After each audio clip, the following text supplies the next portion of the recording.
"I'll marry any of your daughters," the Duke announced. Then the youngest walked in late. The morning began, as so many mornings in the Pemberton household did, with Lady Pemberton's nerves.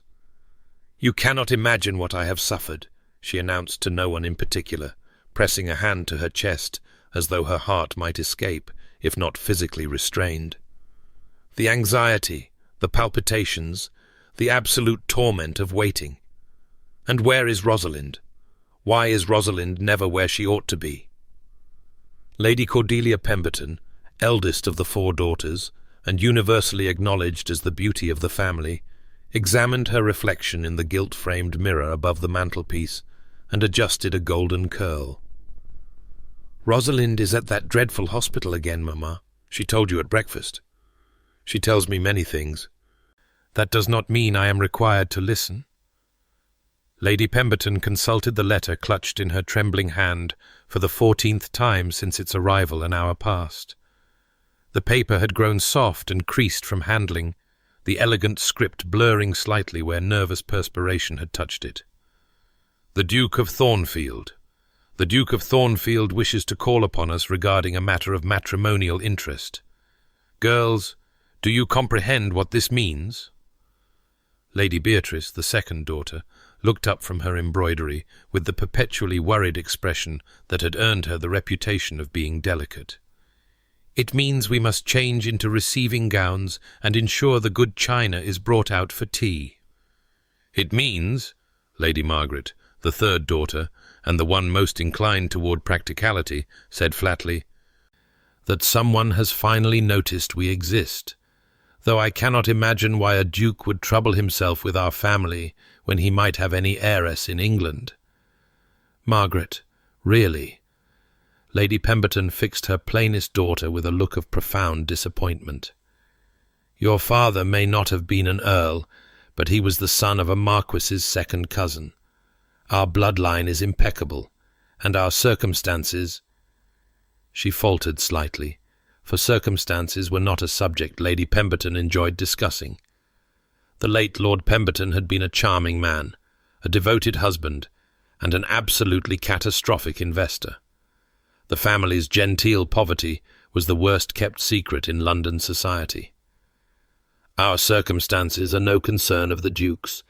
What matters is that he is coming here, to this house, to meet my daughters." "3 of your daughters," Margaret muttered. "Rosalind will not thank you for including her." "Rosalind will do as she is told for once in her ungrateful life." Lady Pemberton rose from her chair with renewed purpose. "Cordelia, change into the primrose silk it brings out your eyes. Beatrice, for heaven's sake, stop fidgeting. The Duke will think you have fleas. Margaret."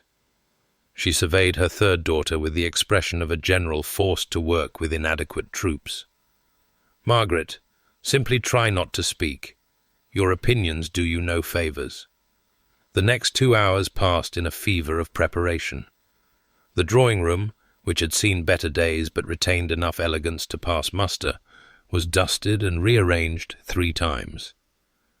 The good china, the only remaining evidence of Lady Pemberton's once handsome dowry, was retrieved from the cabinet where it lived in reverent protection. Fresh flowers were sent for, wilting flowers were disposed of, and the curtains were adjusted to allow precisely the right quality of light to flatter feminine complexions while disguising the worn patches in the carpet. Through it all, a footman was dispatched to the Foundling Hospital with an urgent summons for Lady Rosalind. The message contained words like emergency and family crisis and come at once, which Lady Pemberton felt were not technically lies. The absence of the family's youngest daughter when a duke came calling would indeed constitute a crisis of the highest order. At precisely 3 o'clock, the knocker sounded. Lady Pemberton clutched Beatrice's arm hard enough to leave bruises. Cordelia smoothed her skirts and arranged her face into an expression of serene welcome. Margaret, stationed near the window where the light was least flattering, resigned herself to invisibility. The butler announced with suitable gravity, "His Grace, the Duke of Thornfield." The man who entered the drawing-room seemed to bring winter with him. It was not simply his appearance, though that was striking enough. He was tall, broad-shouldered, and dressed in the austere perfection that only the finest London tailors could achieve. Dark coat, spotless cravat, not a single unnecessary ornament. His hair was black, shot through with silver at the temples in a way that should have aged him, but instead lent him an air of distinguished authority. His face might have been carved from marble, strong jaw, aristocratic nose, cheekbones that caught the afternoon light with geometric precision. But it was his eyes that truly chilled the room. Grey as a storm over the Channel, they surveyed the assembled Pemberton women with an expression of absolute, impenetrable neutrality. This was not a man who had come courting. This was a man who had come to conduct business. Lady Pemberton. His voice matched his appearance, cool, cultured, utterly without warmth. I thank you for receiving me on such short notice. Lady Pemberton's curtsy nearly unbalanced her. Your Grace, the honour is entirely ours. Please, won't you sit? Tea will be brought directly. May I present my daughters? This is Lady Cordelia, my eldest. Charmed, the Duke said, though he sounded anything but. Lady Beatrice, my second. A pleasure. The same flat tone. And Lady Margaret, my third. Indeed. His gaze had already moved on, cataloguing the room with the same dispassion he had applied to its inhabitants. I understood you had 4 daughters, Lady Pemberton. A flush crept up Lady Pemberton's neck. My youngest, Lady Rosalind, she will be joining us shortly. She was delayed by charitable obligations. Something flickered in those grey eyes, not quite interest, but perhaps a distant cousin of it. Charitable obligations? How admirable! The way he said it made the word sound like a disease. Tea arrived. It was poured with trembling hands and received with mechanical courtesy. Cordelia, following her mother's fervent eye signals, attempted to engage the Duke in conversation about the weather, the season, and the latest exhibition at the Royal Academy. He responded to each topic with monosyllabic precision, offering nothing and encouraging nothing. Beatrice, when applied to, managed a few stammering observations about music before subsiding into terrified silence. Margaret, true to her mother's instructions, did not speak at all, though her expression suggested she had a great deal she wished to say. Finally, when the excruciating ritual of polite conversation had exhausted even Lady Pemberton's determination, the Duke set down his teacup with an air of decision. I believe in efficiency, Lady Pemberton. It is what has made me successful in all my endeavours, and I see no reason to abandon it in matters of matrimony.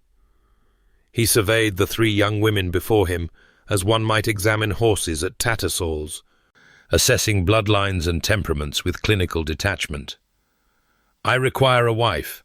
My obligations to my title demand an heir, and society demands that heir be legitimate. I have therefore determined to marry before the season concludes. Lady Pemberton made a small squeaking sound that might have been excitement or terror. I have selected your family, the Duke continued, for several reasons. Your bloodline, while not illustrious, is respectable and untainted by scandal.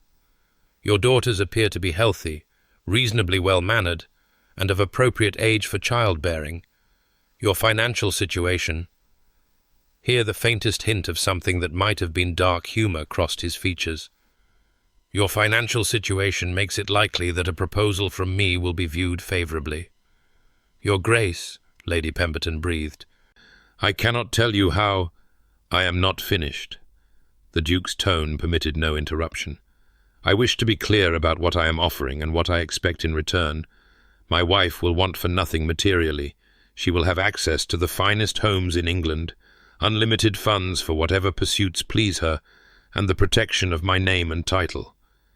In exchange, I require only 3 things: fidelity, discretion, and the production of an heir. I do not require, nor do I desire, romantic attachment. I have no interest in love, Lady Pemberton. I have seen what love does to people, and I want no part of it."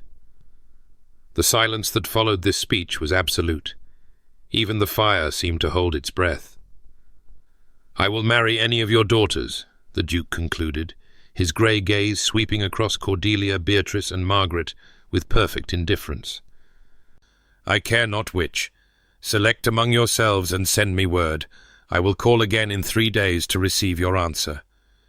He rose, clearly considering the matter settled, and Lady Pemberton rose with him in a flutter of disbelieving joy. Cordelia's lovely face had gone pale. Beatrice looked as though she might be sick. Margaret's expression suggested she was composing a scathing mental critique of everything she had just witnessed. It was at precisely this moment that the drawing-room door burst open. Lady Rosalind Pemberton had been elbow-deep in wash-tubs when her mother's summons arrived. The Foundling Hospital where she volunteered 3 days a week was perpetually understaffed and underfunded, and Rosalind had long since abandoned any pretense of ladylike restraint when there was work to be done. She had spent the morning bathing feverish infants, the early afternoon helping the overworked cook prepare gruel, and had been in the process of sorting through donated clothing when the footman appeared with his message of dire emergency. She had not changed her dress. There had been no time. Her serviceable grey wool, chosen specifically because it did not show stains, bore evidence of her morning's labours: damp patches at the cuffs, a smear of something unidentifiable near the hem, and a general air of having been through trials that primrose silk would never survive.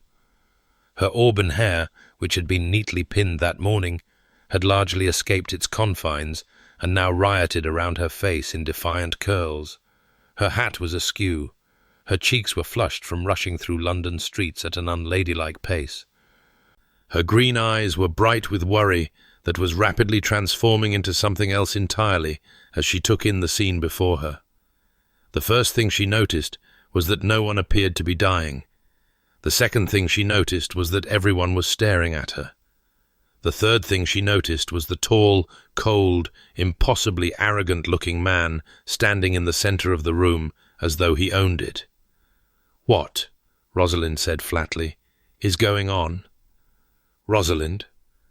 Lady Pemberton's voice had the particular quality of strained brightness that preceded her worst episodes of maternal disappointment.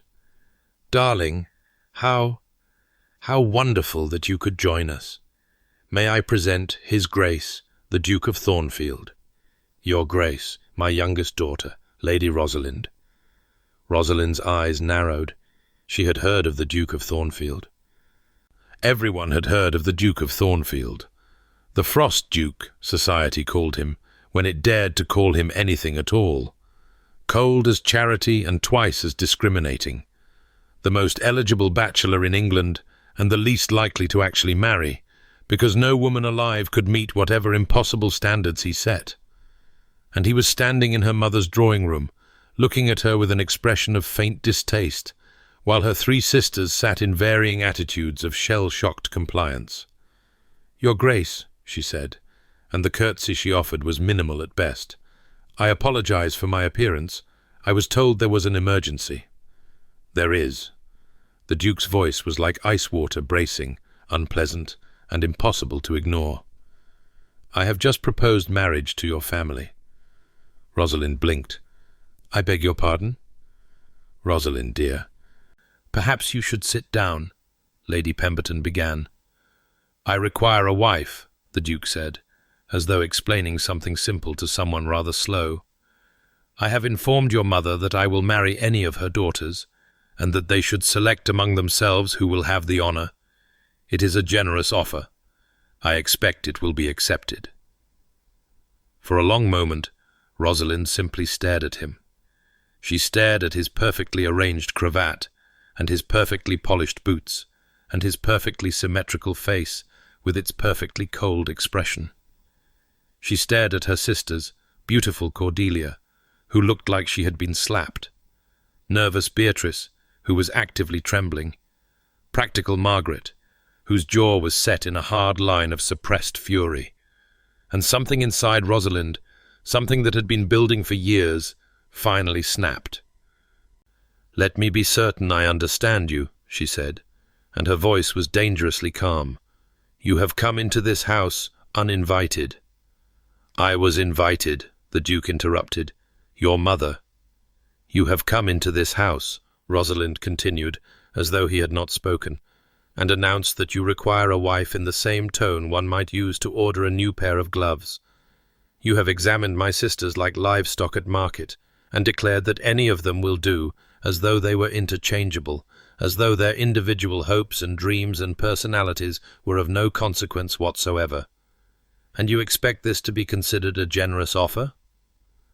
The temperature in the room, already cool thanks to the Duke's presence, dropped several degrees further. "Rosalind!" Lady Pemberton's voice was a squeak of pure horror. "I expect," the Duke said slowly, "that my offer will be considered in light of the substantial material benefits it provides. I am not a romantic man, Lady Rosalind. I do not pretend to be. I am offering your family security, status, and wealth beyond their current imaginings. In exchange, I ask only for the basic duties of a wife. I fail to see what is objectionable about this arrangement." "Then you are either a fool or a monster, and I cannot determine which." Rosalind's hands had clenched into fists at her sides. "Marriage is not a business transaction, Your Grace, or rather it should not be. It is the binding of two lives, two souls, two futures. It should be entered into with respect, with affection, with at least the hope of happiness. Not—" She gestured at him, at the room, at the entire absurd situation. "Not this. Not a man who cannot even be bothered to learn which sister he is proposing to, because it does not matter, because we are all the same to him, because we are not people at all, merely potential broodmares for his precious heir." The silence that followed was so complete that Rosalind could hear her own heartbeat pounding in her ears. The Duke had gone very still. Those grey eyes, which had been cold before, were now absolutely arctic.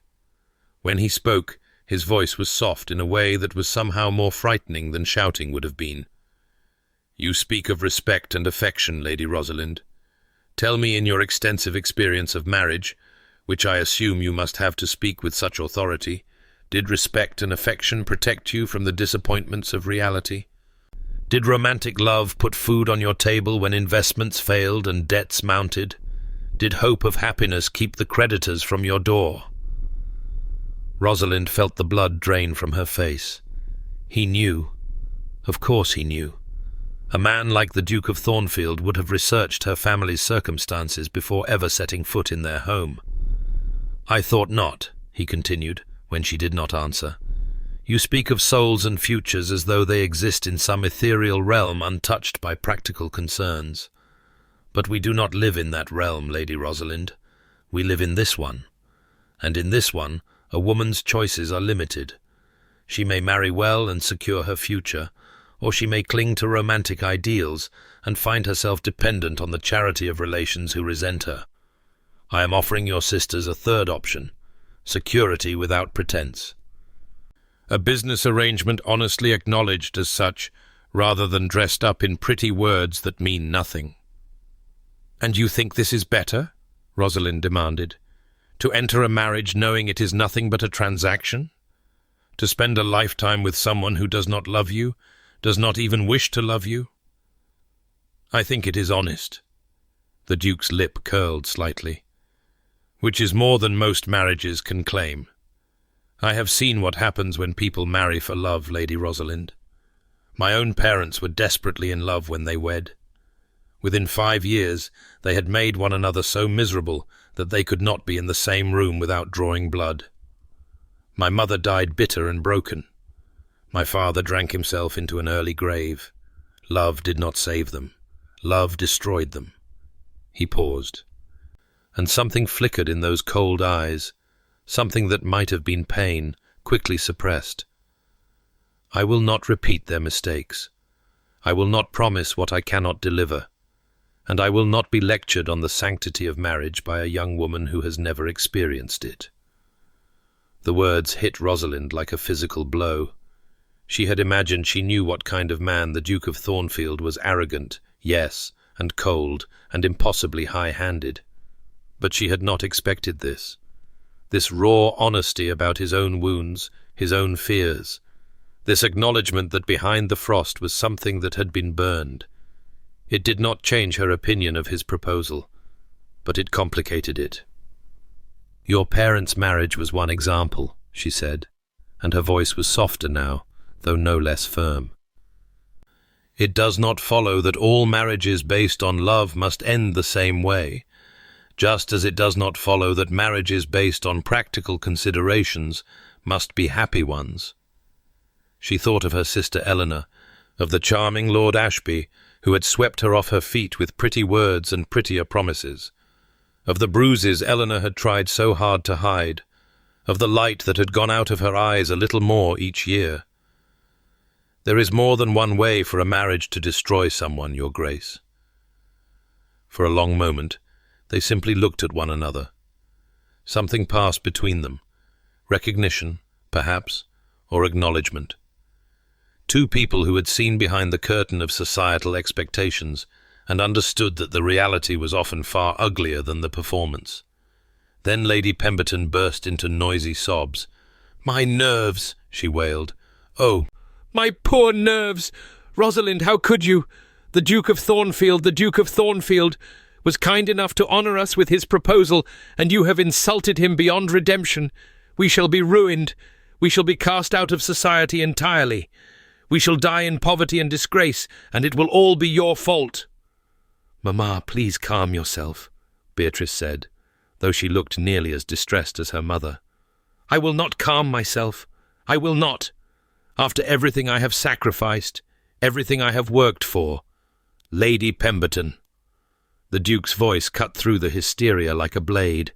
"Compose yourself. Your nerves are not in danger, and neither is your social standing. I take no offence at your daughter's passionate opinions. Indeed, I find them rather refreshing. It has been some time since anyone dared speak to me with such frankness." Lady Pemberton's sobs stuttered into confused silence. "However," the Duke continued, "I believe I have taken enough of your time for one afternoon. I will call again, as I said, in 3 days. I trust that by then your daughters will have reached a decision." His gaze swept across the room once more, lingering for just a moment longer than necessary on Rosalind. "Good day." He was gone before anyone could respond, the front door closing behind him with a quiet finality that somehow echoed through the entire house. For a long moment, no one spoke. Then Lady Pemberton rose from her chair, crossed the room in 3 quick steps, and slapped Rosalind across the face. "You wicked, selfish, impossible girl," she hissed. "Do you have any idea what you have done? Any idea at all?" Rosalind's cheeks stung, but she did not flinch. She had weathered her mother's disappointment too many times to be surprised by it now. "I have told a man the truth about his abhorrent proposal. I cannot find it in myself to regret that." "You have humiliated us. You have humiliated me." Lady Pemberton's eyes were wild. "The Duke of Thornfield does not offer marriage to families like ours. He does not offer marriage to anyone. This was our chance, your sister's chance, and you have thrown it away on your ridiculous principles." "My principles are not ridiculous." Rosalind's voice was steady, though her heart was pounding. Marriage should be whatever keeps a roof over our heads." Lady Pemberton's composure shattered entirely.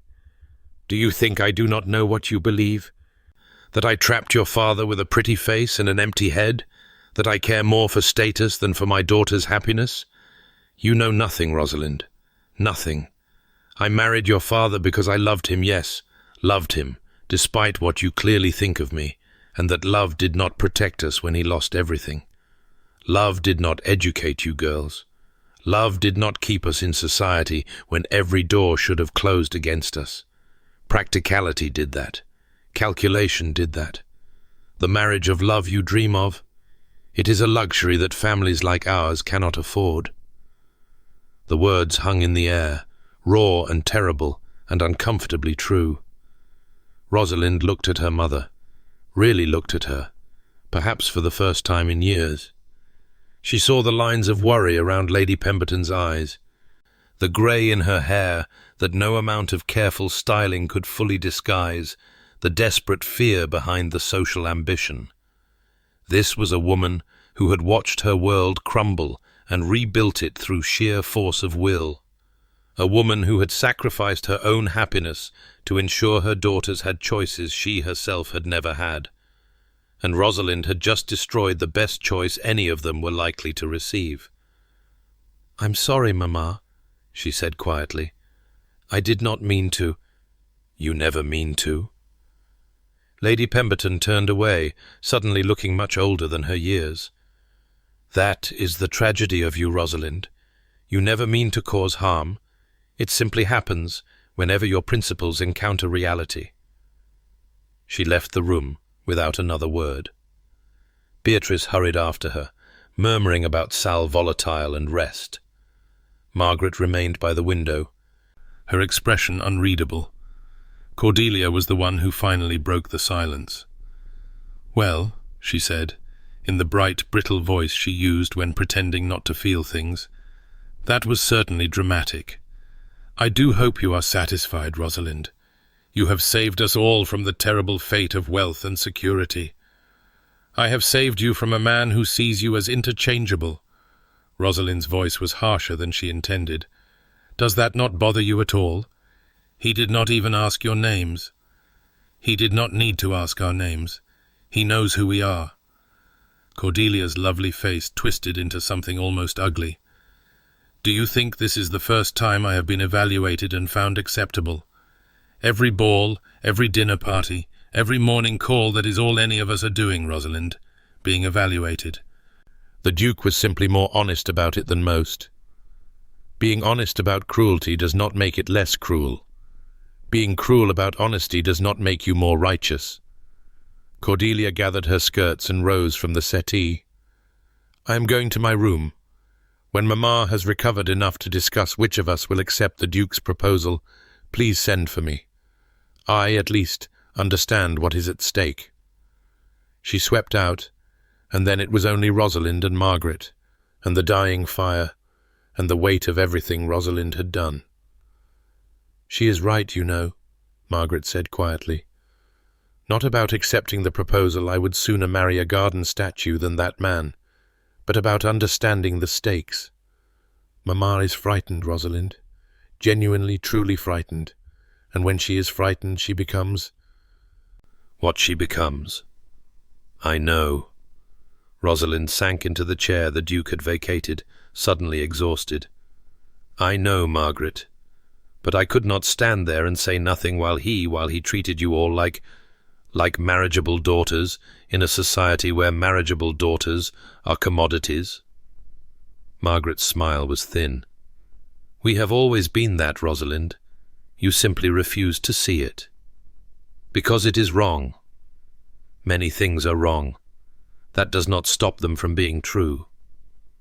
Margaret moved toward the door, then paused, looking back at her youngest sister with an expression that mixed pity and exasperation in equal measure. "For what it is worth, I am glad someone said what we were all thinking, even if it was spectacularly ill-timed." She left, and Rosalind was alone. The fire crackled and popped. The good china sat cooling on its tray, untouched except for the single cup the Duke had used. Outside, the sounds of London continued, unabated carriages rattling past, street vendors calling their wares, life going on as though nothing of significance had occurred in this small drawing-room. Rosalind closed her eyes and tried to remember what righteous anger felt like.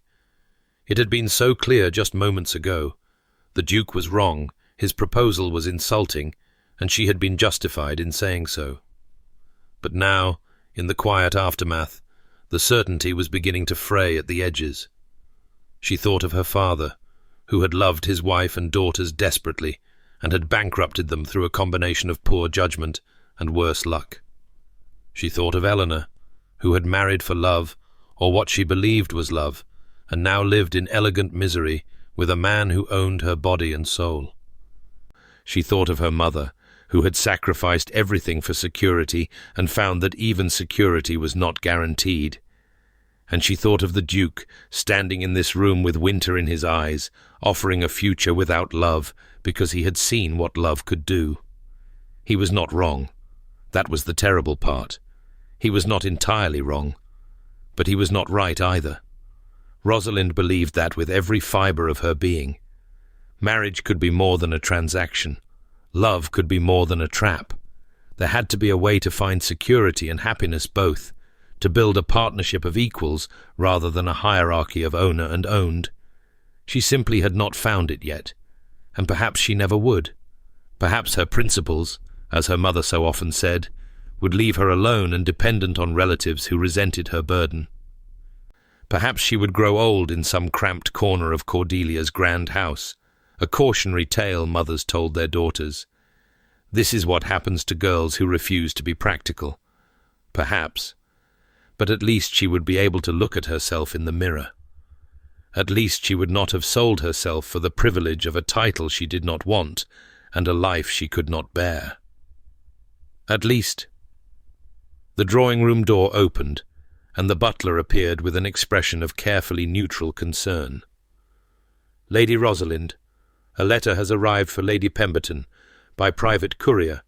The messenger says it is urgent and requires an immediate response. Mamma is resting. Give it to me." He hesitated. Lady Rosalind was not, strictly speaking, the appropriate person to receive correspondence addressed to her mother, but something in her expression must have convinced him, because he handed over the sealed envelope without further protest. The paper was heavy and expensive. The seal, pressed in dark red wax, bore an elaborate crest that Rosalind did not immediately recognize.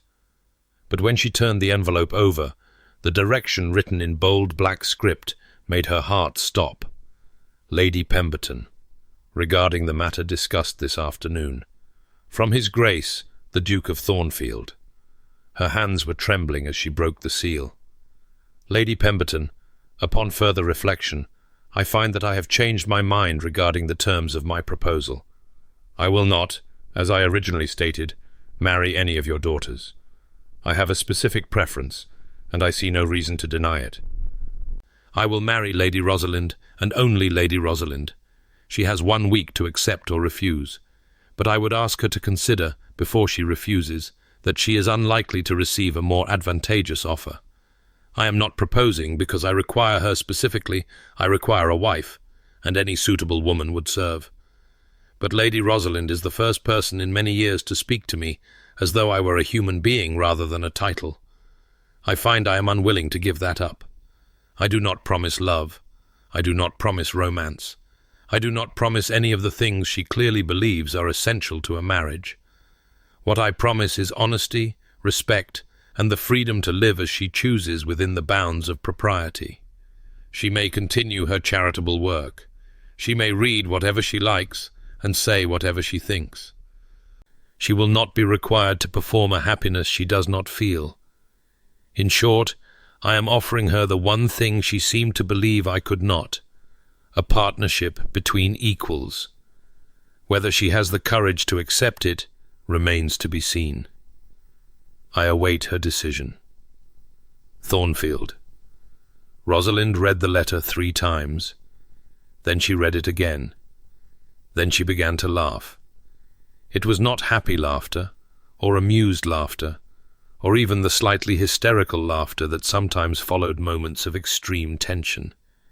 It was the laughter of someone who had just discovered that the universe has a sense of humor, and that humor is cruel. The Duke of Thornfield, cold, arrogant, impossible Duke of Thornfield, had chosen her. Not her beautiful sister, or her accomplished sister, or her practical sister.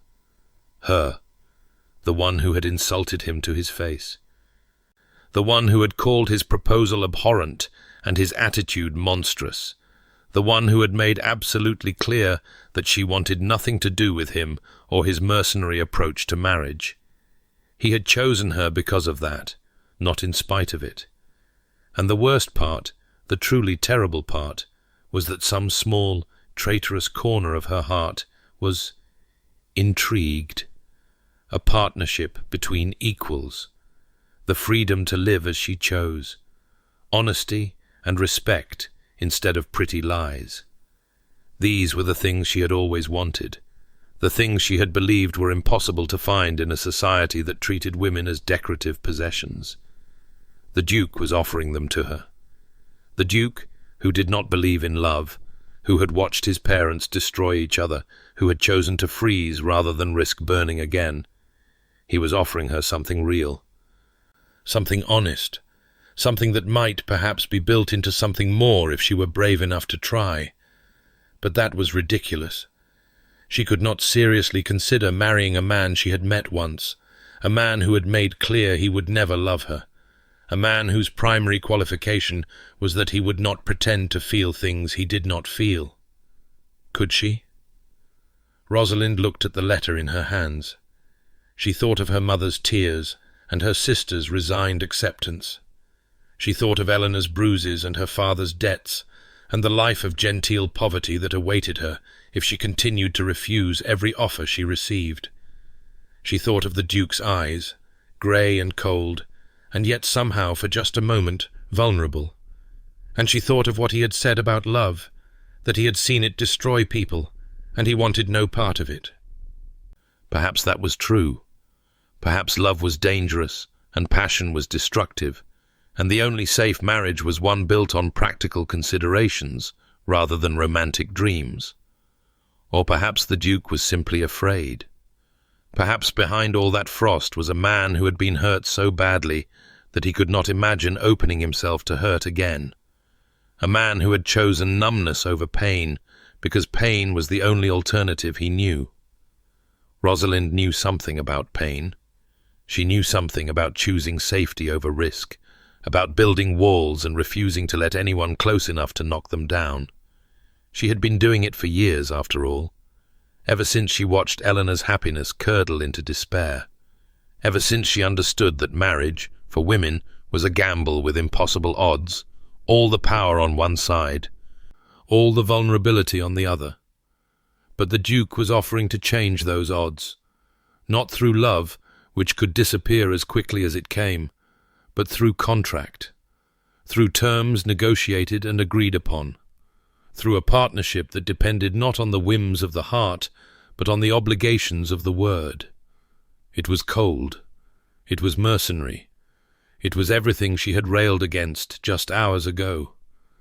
And yet... Rosalind stood, still clutching the letter, and walked to the window. Outside, London continued its endless dance of commerce and ambition. Somewhere in this city, the Duke of Thornfield was waiting for her answer, waiting to see if she would prove herself as impossible as her reputation suggested, or if she would recognize that he was offering her something no other man ever had, the chance to matter. She did not know what to do. For the first time in her carefully principled life, Rosalind Pemberton had no idea what the right answer was. She knew only that she had 1 week to find it, and that whatever she decided, nothing would ever be the same again. The letter trembled in her hand, the Duke's bold signature staring up at her like a challenge. I await her decision. So did she. The letter of refusal took Rosalind 3 days to write. Not because she was uncertain, she was entirely certain, she told herself firmly, that marrying the Duke of Thornfield would be a catastrophic mistake, but because finding the right words proved unexpectedly difficult. Every draft she composed seemed either too harsh or too gentle, too formal or too familiar, too final or not final enough. The first attempt began, "Your Grace, I am sensible of the honour you have done me, but I must decline." She crumpled it after the second sentence, disgusted by its simpering courtesy. The second attempt began, "Your Grace, I would sooner marry a particularly intelligent lamppost than accept your insulting proposal." This was more satisfying to write, but perhaps not conducive to maintaining civil relations between their families. The third attempt began, "Your Grace, I have given considerable thought to your offer, and find that while I appreciate the honesty of your terms, I cannot in good conscience." She stopped there, troubled by the word appreciate. Did she appreciate his honesty? Was that what this strange, unsettled feeling in her chest meant? In the end, the letter she sent was brief and businesslike. "Your Grace, I thank you for your proposal, but must respectfully decline. I wish you success in finding a bride more suited to your requirements. Lady Rosalind Pemberton." She sealed it with her own modest stamp, gave it to a footman for delivery, and tried to convince herself that the matter was now closed. Her mother, who had oscillated between furious tirades and tearful pleading for the past 3 days, would eventually accept the situation. Her sisters, who had regarded her with varying degrees of resentment and confusion since the Duke's letter arrived, would eventually forgive her. Life would return to normal. She almost believed it. The Duke's response arrived the following morning. "Lady Rosalind, I am in receipt of your refusal. I do not accept it. I shall call upon you this afternoon at 3 o'clock to discuss the matter further." Thornfield Rosalind stared at the letter in disbelief. He did not accept it? What did that even mean? One could not simply refuse to accept a refusal. That was not how refusals worked. She was still sputtering with indignation when the clock struck 3, and the butler announced, with the particular expression of a man who has given up trying to understand his employers, that the Duke of Thornfield was waiting in the drawing-room. "Tell him I am not at home," Rosalind said. "I attempted to convey that, my lady. His Grace said he would wait." "Tell him I am indisposed. His Grace said he would wait for that as well. Tell him I have contracted plague and am unlikely to survive the week." The butler's expression did not change. "His Grace said that if you had contracted plague, he would expect you to come downstairs and give it to him personally, as that seemed more in keeping with your character." Despite herself, Rosalind felt her lips twitch. It was, she had to admit, a reasonably accurate assessment. "Very well," she said, rising from her chair with as much dignity as she could muster.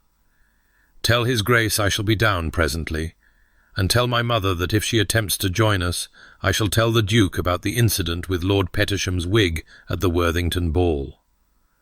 The butler bowed and withdrew. Rosalind took a moment to compose herself, checking her appearance in the mirror, and finding it acceptable she had dressed more carefully today than she usually did, for reasons she refused to examine before descending to the drawing-room. The Duke was standing by the window, his tall figure silhouetted against the afternoon light.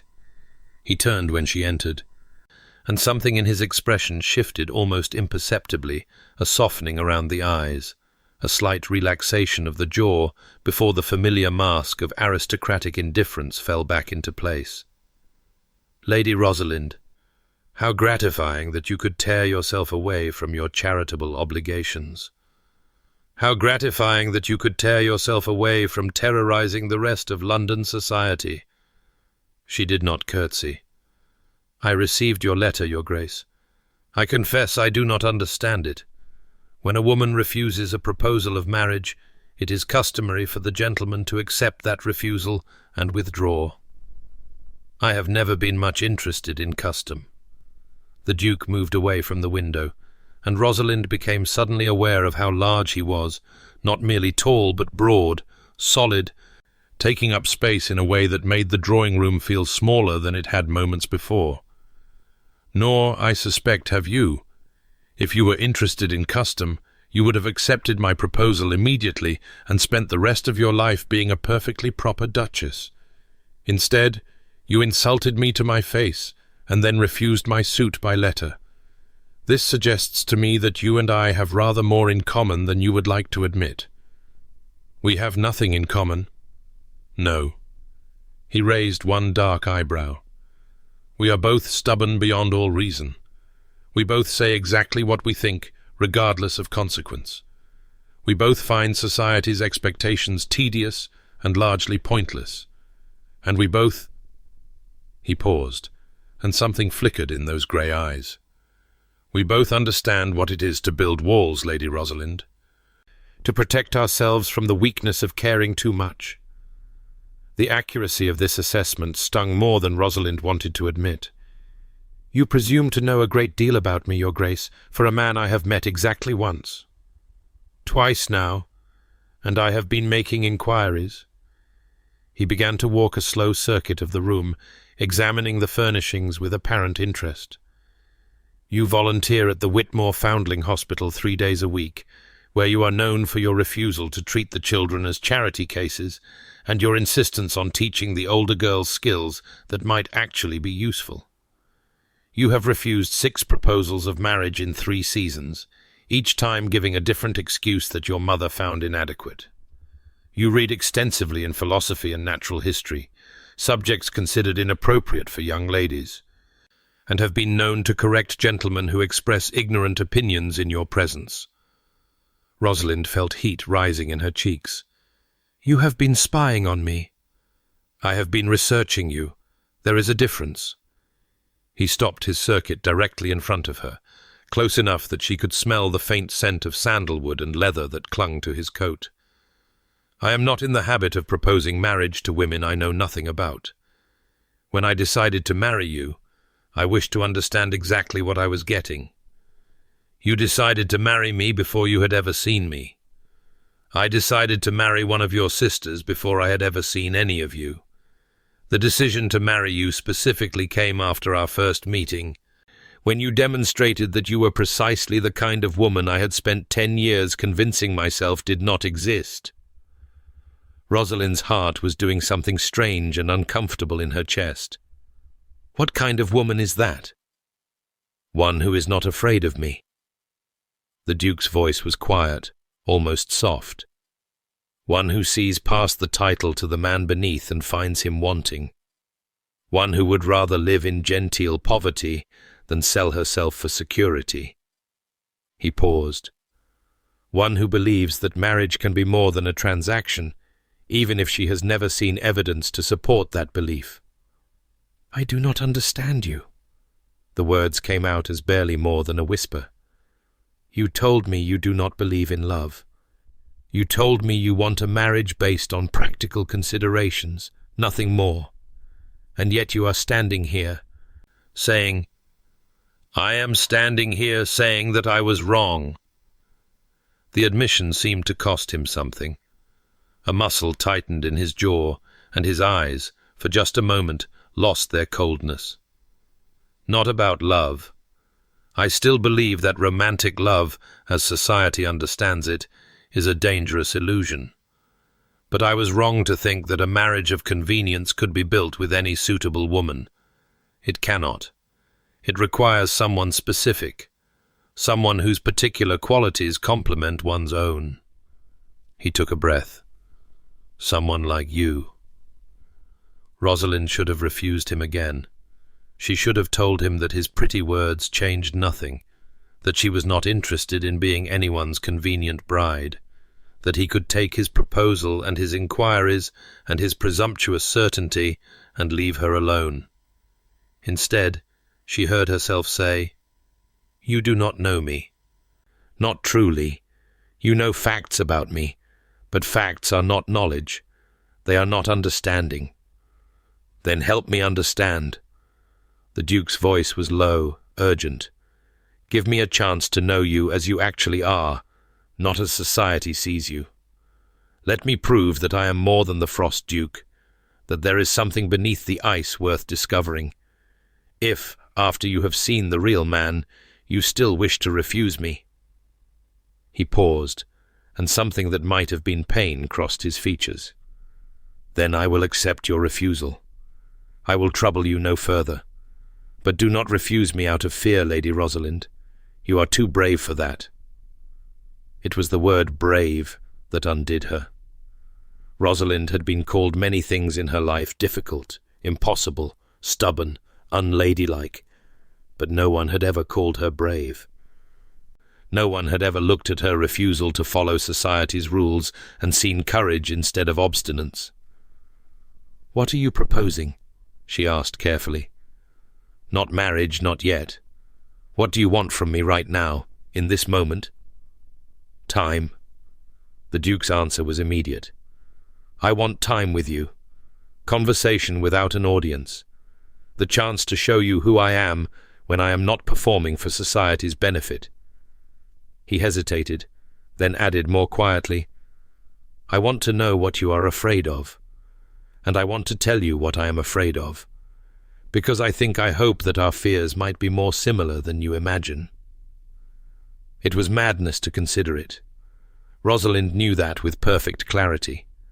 Spending time alone with the Duke of Thornfield, allowing him to court her properly, would mean opening herself to precisely the vulnerability she had spent years avoiding.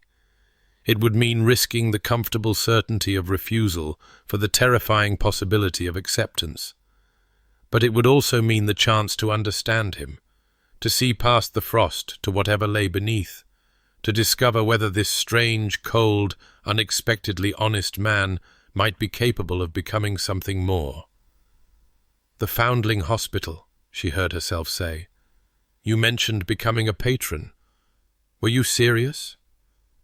Something shifted in the Duke's expression. Surprise, perhaps, or respect. I was entirely serious. I have more money than any one man needs, and precious little to do with it that feels meaningful. Then come tomorrow, at 10 o'clock. I will show you the hospital, introduce you to the children, explain what we need and why. Rosalind met his eyes steadily. If you truly wish to know who I am, you should see where I spend my time, what I care about, what I believe is worth fighting for. And if I acquit myself adequately, then perhaps we can discuss your proposal further, with a clear understanding that I have made no promises and reserve the right to refuse you as many times as necessary. The Duke's lips curved into something that was almost, but not quite, a smile. Lady Rosalind, I believe we have reached an accord. He bowed, correctly and precisely, and took his leave.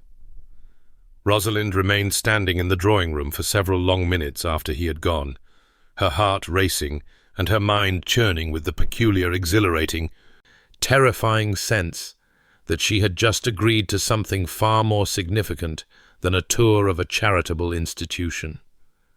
She had agreed to hope, and hope, as she knew all too well, was the most dangerous thing of all.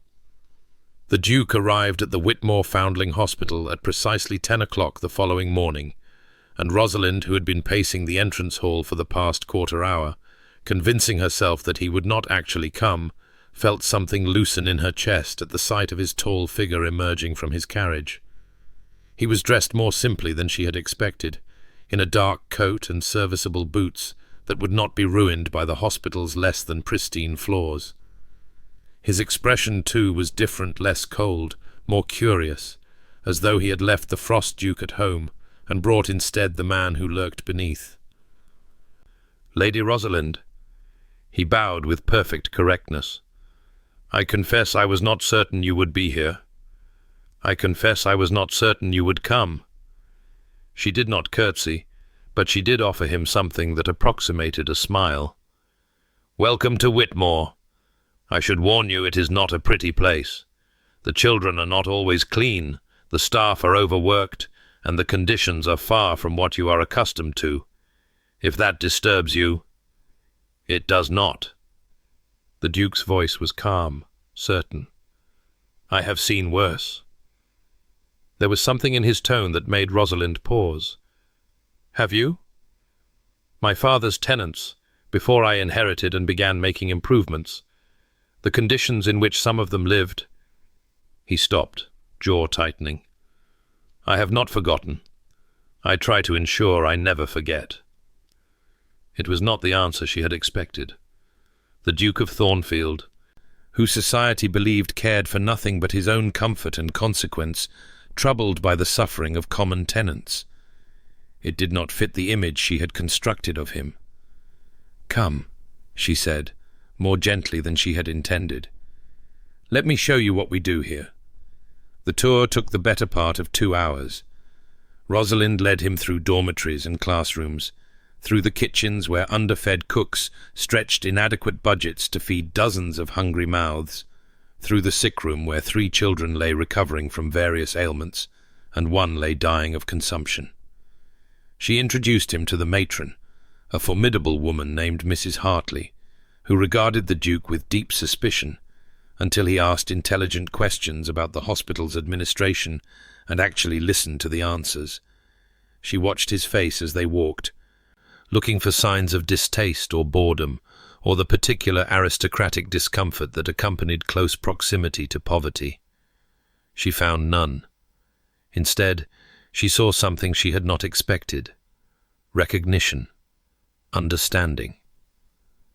The Duke looked at these children, dirty and hungry and abandoned by the world, and he saw them, not as charity cases or social problems, but as people.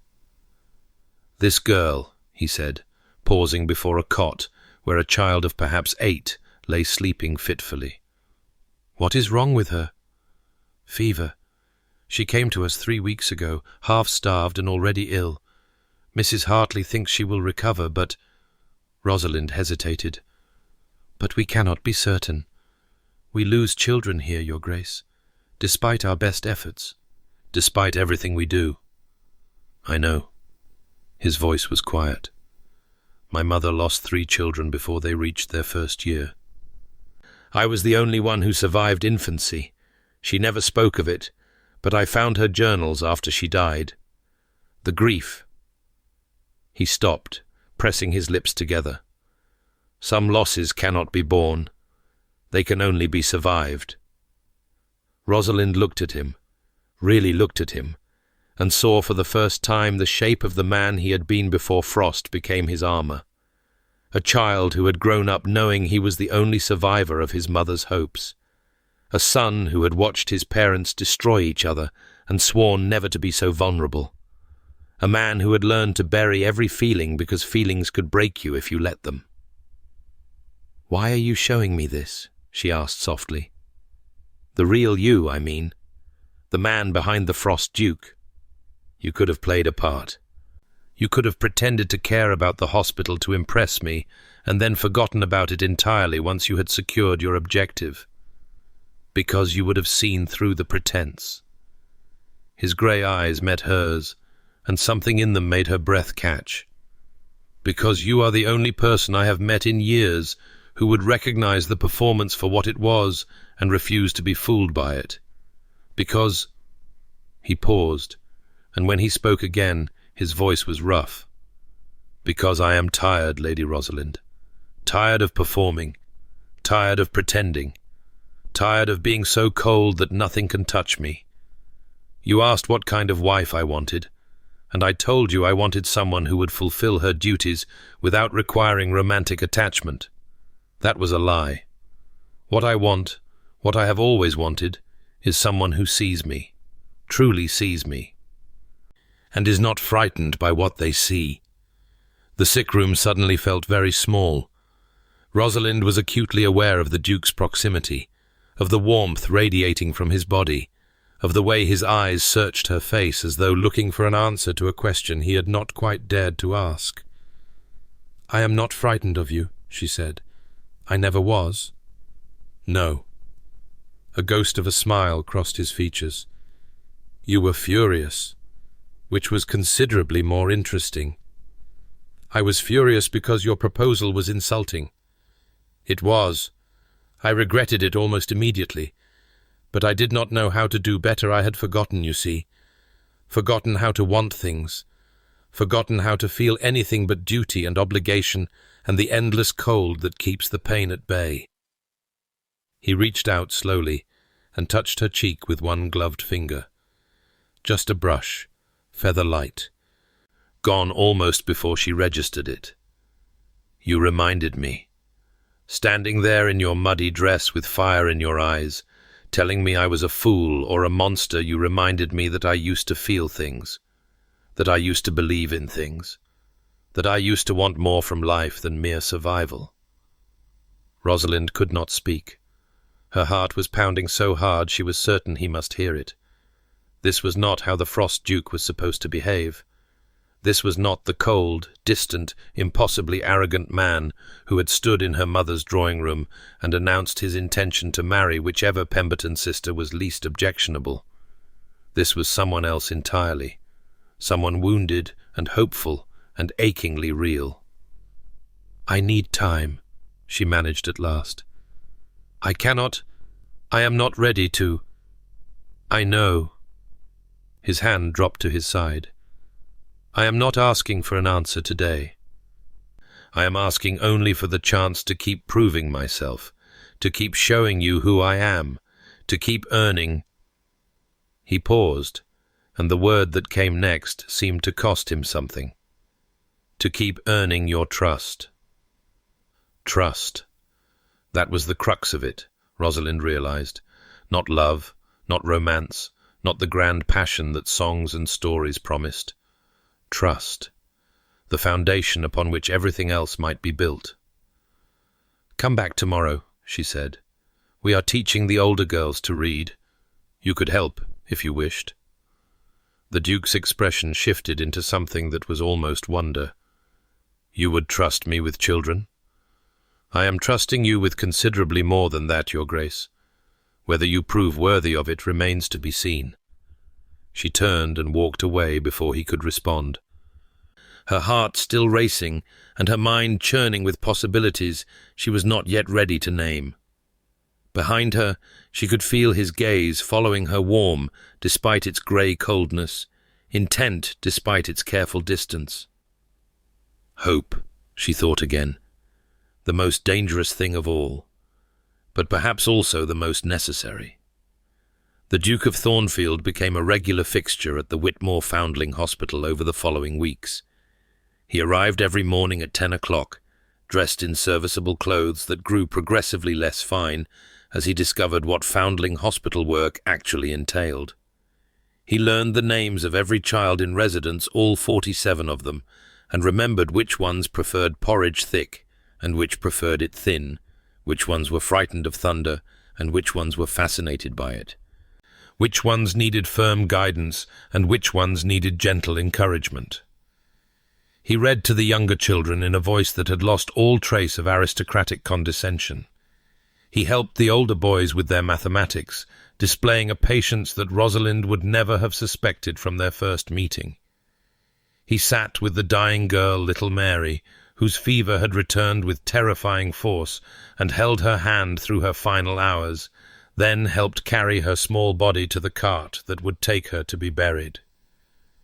"You should not have done that," Rosalind told him afterward, when they stood together in the hospital's small garden, and the weight of death hung heavy between them. "Duchesses do not carry coffins. It is not proper. I am not a duchess." His voice was rough. "And she was alone. Someone should carry her. Someone should remember that she existed." Rosalind looked at him, at the lines of grief carved into his face, at the dampness he was not quite managing to blink away from his eyes, and felt something shift irrevocably in her chest. "Why does it matter to you?" she asked quietly. "These children, they are not your responsibility. They are nothing to you. They are human beings who deserve to be seen." He turned to face her, and his expression was raw in a way she had never witnessed. "I spent too many years not seeing, Lady Rosalind, hiding behind my title and my wealth and my carefully constructed indifference, pretending that the suffering of others was not my concern, because acknowledging it might mean feeling something." He drew a shuddering breath. "You taught me otherwise. Or rather, you reminded me of what I already knew and had chosen to forget.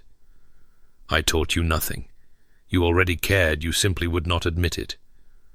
Perhaps," his lips curved into something that was almost a smile, "or perhaps you gave me permission to care again, to believe that vulnerability was not the same as weakness, that opening oneself to pain was the price of opening oneself to joy."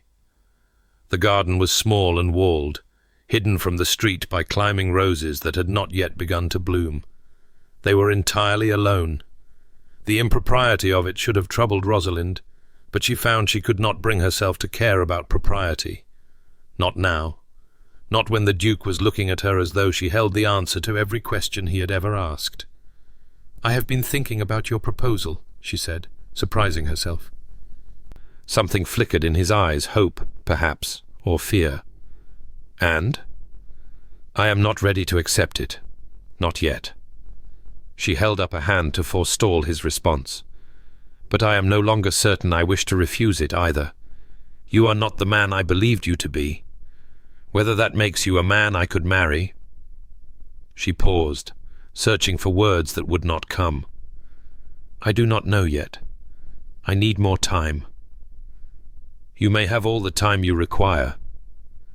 His voice was gentle, patient, so different from the cold efficiency of his first proposal. "I will wait, Lady Rosalind, for as long as it takes. Even if I ultimately refuse you? Even then." He stepped closer, and Rosalind found she could not bring herself to step back. "I told you once that I did not believe in love. I still do not believe in the love that society celebrates, the grand passion that burns hot and dies faster. But I am beginning to believe in something else, something quieter, something that builds over time, through shared work and shared grief and shared moments of unexpected grace." His hand rose again to touch her cheek, and this time she did not pull away. "I do not love you yet, Lady Rosalind, but I could. I believe I could, if you gave me the chance." Her heart was doing something strange and unfamiliar. It felt like breaking and healing at once, like walls crumbling and something new rising in their place. "And if I gave you the chance," she said softly, "what would you do with it?" "I would learn you." His thumb traced a gentle arc across her cheekbone. "I would discover what makes you laugh, and what makes you cry, and what brings that magnificent fire to your eyes. I would read the books you love and argue philosophy with you, and tell you when I think you are wrong, because I know you would hate a husband who agreed with everything you said. I would take you to my estates and show you the places that shaped me. I would introduce you to my aunt, who has been demanding to meet the woman who finally thawed the Frost Duke, and to my tenants, who would adore you. I would build a life with you, Lady Rosalind, a real life. Not the frozen performance my parents enacted, and not the mercenary transaction I proposed in my mother's drawing room. Something new, something true." Rosalind's eyes were burning. She blinked rapidly, refusing to let the tears fall, refusing to show him how deeply his words had affected her. "That is quite a list of promises, Your Grace." "Sebastian." His voice was barely more than a whisper. "Please. My name is Sebastian." It was the intimacy of that request, a Christian name, offered without pretense, that finally broke through Rosalind's defences. She had called him the Frost Duke, the Duke of Thornfield, Your Grace. She had held him at arm's length with titles and formality, protecting herself from the danger of seeing him as a person. But he was a person. This wounded, hopeful, unexpectedly tender man was a person, and he was asking her to see him. "Sebastian," she said, and his eyes closed briefly, as though the sound of his name on her lips was something precious. "Thank you," he murmured. "That is thank you." She did not know who moved first. Perhaps neither of them did. Perhaps it was simply gravity, or inevitability, or the accumulated weight of all the moments they had shared, drawing them inexorably together. But suddenly his lips were on hers, and the world tilted on its axis, and Rosalind understood with terrible clarity why poets wrote about the destruction love could wreak. The kiss was not gentle. It was not careful or restrained or proper. It was hungry and desperate and raw, a collision of two people who had spent too long alone and had finally found something worth breaking their solitude for. Sebastian's hands framed her face, his fingers threading through her hair, and Rosalind clutched at his coat as though he were the only solid thing in a world that had suddenly become uncertain. When they finally broke apart, both of them were breathing hard. "Well," Rosalind managed, her voice unsteady, "that was improper." Sebastian's laugh was shaky. "Completely, utterly improper. If anyone had seen, I would tell them that a duke proposed marriage to me in the most insulting manner possible, and I have been making him work for forgiveness ever since." "Is that what this is? Forgiveness?" "I do not know what this is." She looked up at him, this man who had entered her life like a winter storm, and somehow left her feeling warmer than she had ever been. "But I am tired of being afraid to find out." Sebastian's expression softened into something that made her heart ache. "Does this mean you will consider my proposal? Truly consider it?" "I will consider it." Rosalind stepped back, putting distance between them before she lost all sense of propriety entirely. "But I still require time, and I still reserve the right to refuse you." "Of course."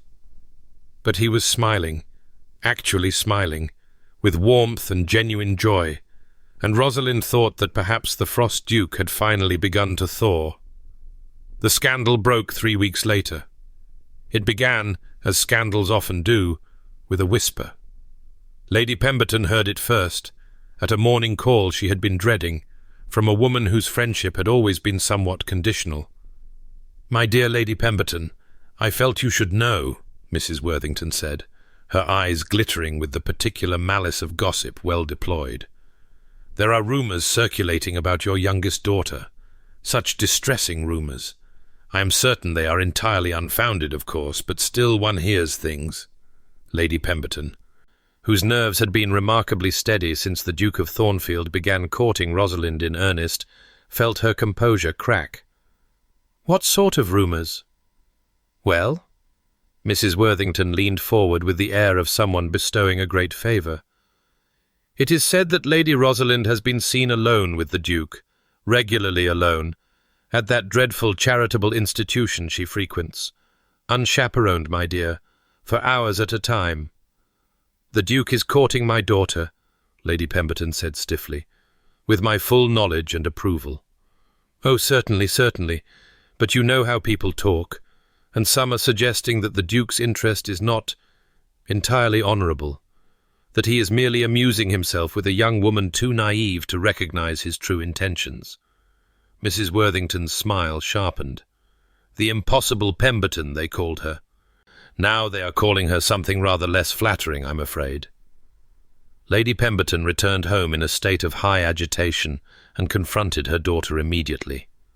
Rosalind, who had spent the morning at the hospital and the afternoon with her head in the clouds, found herself facing a mother whose expression combined terror and fury in equal measure. "It is not true," she said, when Lady Pemberton had finished her tearful recitation of the rumours. "Sebastian the Duke has been entirely proper. We have never—" "You call him Sebastian?" Lady Pemberton's voice rose to a shriek. "You have been alone with him often enough to call him Sebastian? Rosalind, do you have any idea what you have done?" "I have done nothing wrong. The Duke has been a perfect gentleman. We have talked, that is all. Talked and worked together at the hospital, and worked together at a charitable institution without a chaperone." Lady Pemberton pressed a hand to her forehead. "I knew your charity work would be the ruin of us. I knew it. And now the Duke will withdraw his suit, and you will be unmarriageable, and we shall all be destroyed because you could not behave like a proper young lady for 5 minutes together." Rosalind wanted to argue, wanted to defend herself, but a cold fear was beginning to creep into her heart. What if her mother was right? What if the rumours reached Sebastian, and he decided she was more trouble than she was worth? What if everything they had built together over these precious weeks crumbled in the face of society's judgment? She did not have to wonder for long. A letter arrived the following morning, bearing the Thornfield seal. "My dear Rosalind, I have heard the whispers. I imagine you have as well. I am writing to assure you that my feelings for you are unchanged, and my intentions toward you remain entirely honourable. However, I fear the situation requires decisive action.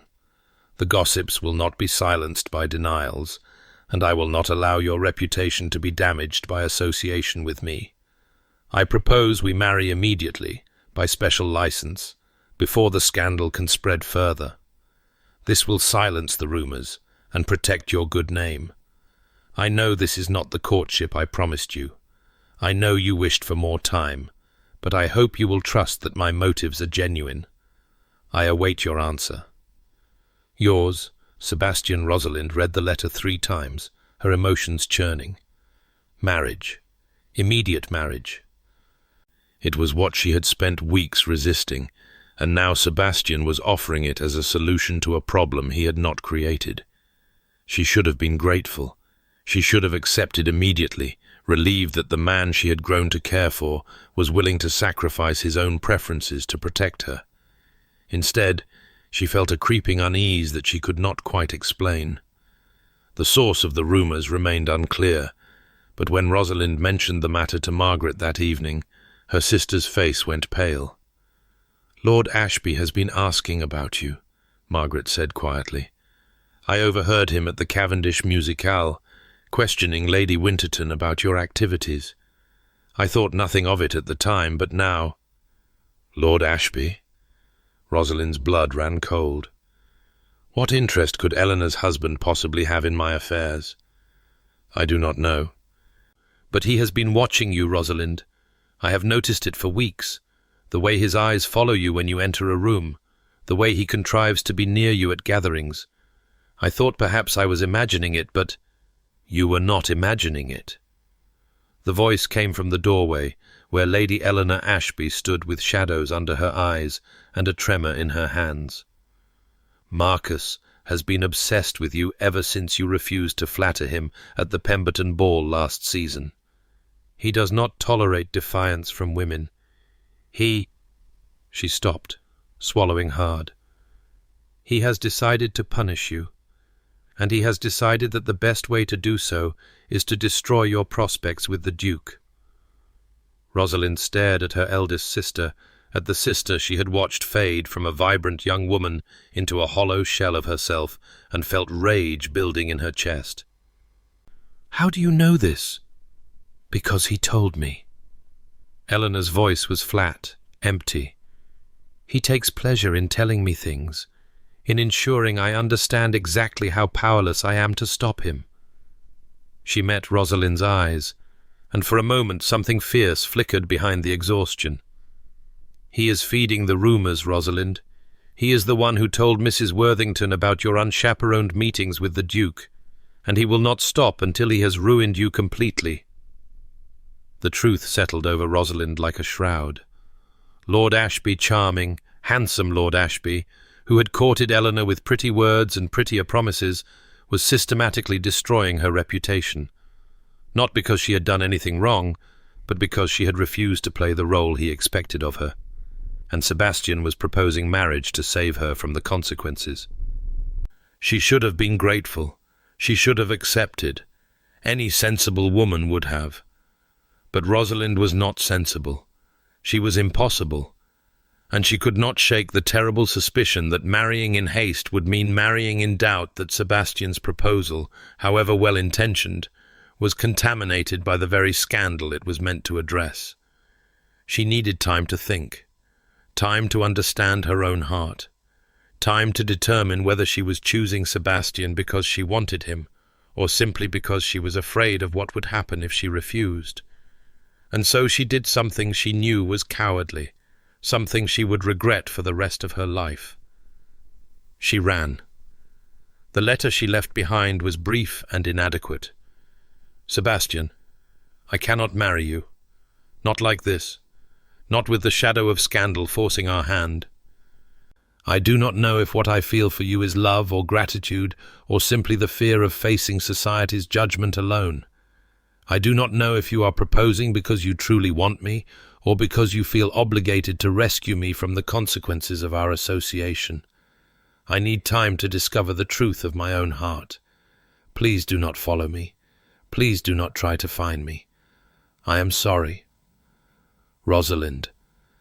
She was halfway to Devon, jolting along in a hired carriage with only a small bag of belongings and the remnants of her pride, before she allowed herself to cry. She was a coward. She knew that now with terrible clarity. Sebastian had offered her everything she had ever wanted: partnership, respect, the chance to build something real, and she had fled rather than risk accepting it. But she could not stop thinking about Eleanor's hollow eyes, about the way Lord Ashby's charm had curdled into cruelty, about all the marriages that began with hope and ended with despair. What if Sebastian's tenderness was a performance? What if the man who had held dying children and read philosophy with orphans was simply playing a role to secure her acceptance? What if she married him in haste and discovered too late that the Frost Duke was not thawed at all, merely biding his time? She knew these fears were irrational. She knew Sebastian had given her no reason to doubt him. But fear was not rational, and the wounds left by watching Eleanor's destruction ran deeper than Rosalind had ever allowed herself to acknowledge. She needed space. She needed distance. She needed to understand her own heart before she bound it to another. And so she ran to the only place she could think of, a cottage in Devon belonging to Miss Harriet Prentice, the governess who had raised her, and who had, in many ways, understood her better than her own mother ever had. Miss Prentice had retired to the countryside 3 years ago, and her letters had painted a picture of peaceful solitude that Rosalind suddenly craved with desperate intensity. She would stay a few weeks. She would think. She would examine her feelings without the pressure of scandal or society, or Sebastian's grey eyes searching her face for answers. And then, perhaps, she would know what to do. The carriage rattled on through the gathering dusk, carrying her farther and farther from everything she had ever known. Behind her, somewhere in London, the Duke of Thornfield was reading her letter and learning that the woman he had opened his heart to had fled rather than accept him.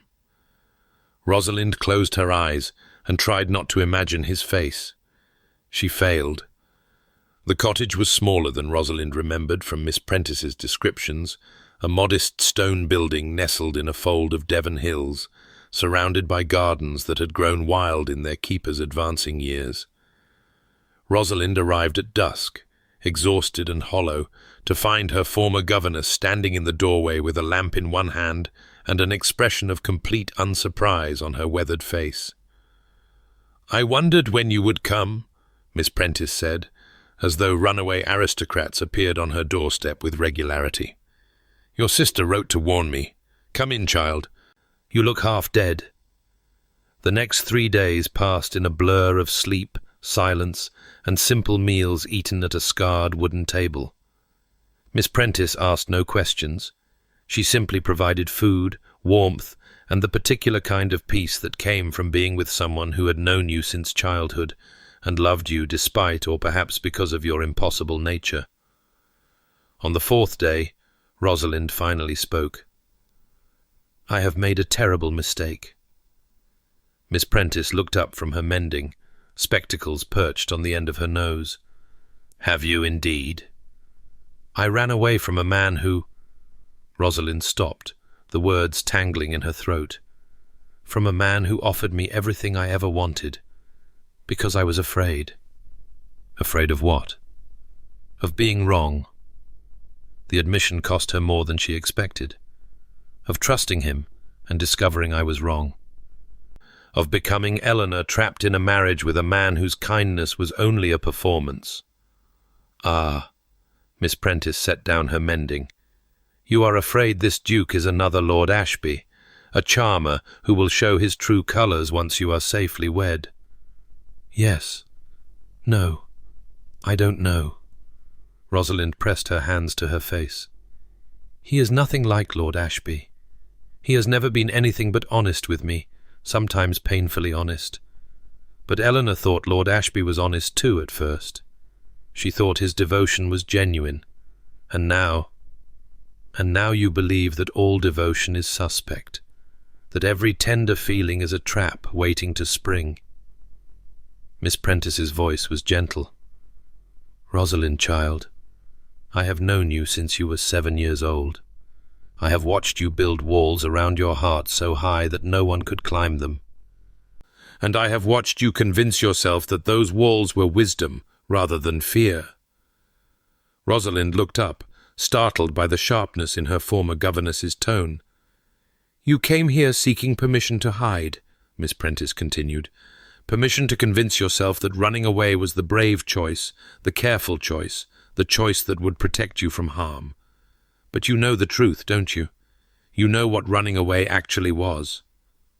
"Cowardice." The word was barely a whisper. "Yes, and something worse than cowardice." Miss Prentice reached across the table to take Rosalind's hands in her own. "It was a betrayal. You told this duke, this man who opened himself to you despite every wound he carried, that his vulnerability was not enough, that his patience was not enough, that no matter what he did or said or offered, you would never trust him enough to stay." The truth of it struck Rosalind like a physical blow. She had been so focused on her own fears, her own wounds, her own desperate need to protect herself, that she had not stopped to consider what her flight would mean to Sebastian. He had shown her his scars, the parents who destroyed each other, the broken engagement, the years of careful frost protecting a heart that still knew how to bleed, and she had responded by confirming his worst fears about love and vulnerability. She had taught him that opening himself to another person led only to abandonment. "What have I done?" The words emerged as something between a gasp and a sob. "He trusted me. He told me things he has never told anyone, and I made a mistake." Miss Prentice squeezed her hands. "Humans make mistakes, Rosalind, even impossible ones. The question is not whether you made a mistake. The question is what you intend to do about it." What she intended to do about it. As if the answer was simple. As if she could simply return to London, appear on Sebastian's doorstep, and expect him to forgive her for proving every fear he had ever had about love. But perhaps it was that simple. Perhaps the bravery she had always claimed to possess, the bravery Sebastian had seen in her when no one else did, meant doing hard things, even when the outcome was uncertain. "I need to go back," she said slowly. "I need to tell him." The knock at the door interrupted her. It was not a polite knock. It was the knock of someone who had travelled a great distance very quickly and had no patience left for social niceties. Before Miss Prentice could rise to answer it, the door swung open and the Duke of Thornfield stood on the threshold. He looked terrible.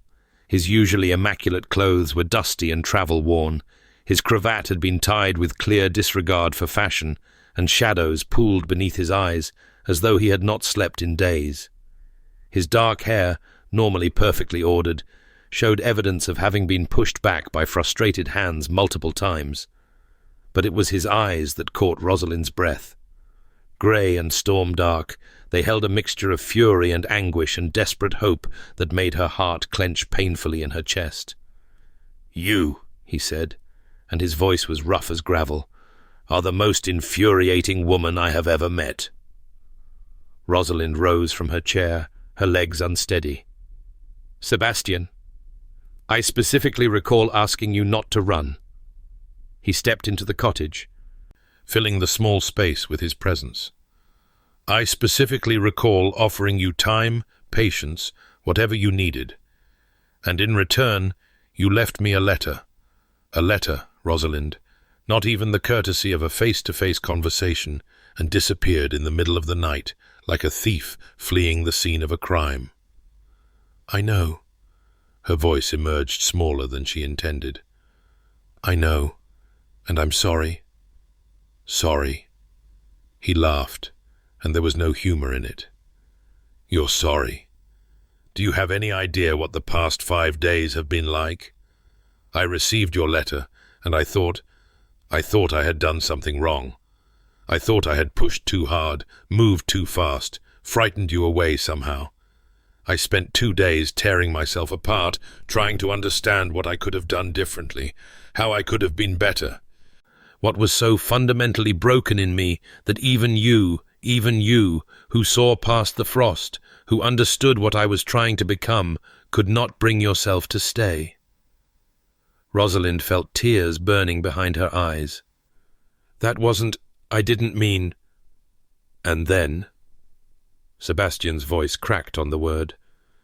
"And then I discovered the truth about Lord Ashby. Your sister Margaret came to see me, despite the scandal it caused her, and told me everything. The rumours, the manipulation, Eleanor's suffering. And I understood, finally, why you ran. But understanding did not make it hurt any less." "I was afraid." The admission tore itself from Rosalind's throat. "I was so afraid of becoming Eleanor, of trusting someone, and discovering too late that their tenderness was a lie. I watched her marriage destroy her, Sebastian. I watched her become a ghost of herself. And I swore I would never. And so you decided that I must be the same." His voice was quieter now, but no less intense. "That every man who offered kindness was simply waiting for the chance to reveal his cruelty. That no matter what I did or said, no matter how I proved myself, I would always be guilty of crimes committed by someone else. I know it wasn't fair. It wasn't just unfair." Sebastian moved closer, and Rosalind found herself backing up until she hit the wall. "It was a betrayal. I gave you everything I had, Rosalind. Every secret, every wound, every hope I had not dared to feel in a decade. And you took it all and decided it was not enough. That I was not enough." His face was inches from hers now. She could see the individual threads of silver in his hair, the fine lines around his eyes, the tremor in his jaw that betrayed the emotion he was fighting to control. "Tell me," he said, and his voice had dropped to barely a whisper. "Tell me I was wrong to trust you. Tell me that you never felt anything for me, that it was all pretense, that I imagined the connection between us. Tell me that, and I will leave you in peace and trouble you no more."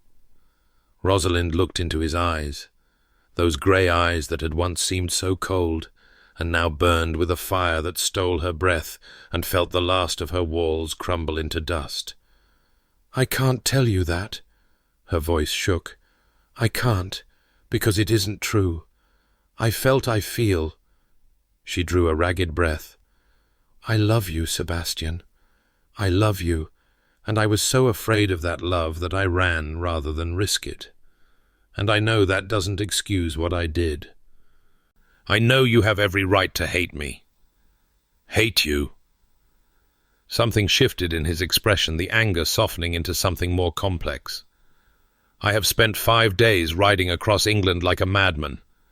I have neglected my duties, scandalized my household, and probably ruined whatever was left of my reputation for cold detachment. Do you really believe I would have done any of that if I hated you? Then what? I love you." The words seemed to surprise him as much as they surprised her, as though he had not fully admitted them even to himself until this moment. "I love you, and I don't know how to stop, and I don't want to. I spent 10 years building walls so I would never feel this frightened again. And you walked in late and knocked them all down with your magnificent, impossible fury." Rosalind's heart was pounding so hard she could feel it in her throat. "You came all this way. I would have followed you to the ends of the earth." His hand came up to cup her face, his touch gentle despite the intensity in his eyes. "I would have crossed oceans. I would have waited years. Do you understand, Rosalind? When I said I would marry only you, I meant it. Not because you are convenient or appropriate or any of the cold calculations I used to justify my interest. Because you are you. Because there is no one else in the world who makes me feel the way you do. Because a life without you in it is not a life I want to live." She was crying now, tears spilling down her cheeks and onto his fingers, but she could not bring herself to care. "I don't deserve—" "Stop." His voice was firm but tender. "Stop telling yourself you don't deserve happiness, Stop punishing yourself for being afraid. Everyone is afraid, Rosalind. The question is not whether we feel fear.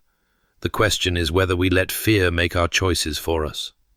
His thumb traced a gentle arc across her cheekbone. You made a mistake. So did I, with that cold and insulting proposal.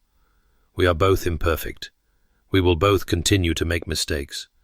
But I would rather make mistakes with you than achieve perfection with anyone else.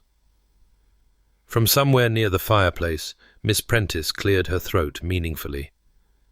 I believe I shall take a turn in the garden, she announced, though neither Rosalind nor Sebastian paid her any attention. A very long turn. Do try not to burn the cottage down while I'm gone. The door clicked shut behind her, and they were alone. Marry me. Sebastian's voice was rough with emotion. Not because of scandal, not because of obligation, not because society expects it.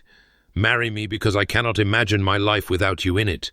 Marry me because you love me, and I love you, and together we can build something neither of us believed was possible. Rosalind's walls had crumbled. Her fears had been faced and found wanting, and standing before her was a man who had travelled across England to tell her that her mistakes did not define her, that love, real love, meant choosing each other despite imperfection. Yes, she whispered. The word had barely left her lips before his mouth was on hers. This kiss was different from their first, deeper, more certain, carrying the weight of everything they had survived to reach this moment. Sebastian's hands framed her face. Her fingers tangled in his coat, and for a long, perfect moment, the rest of the world ceased to exist.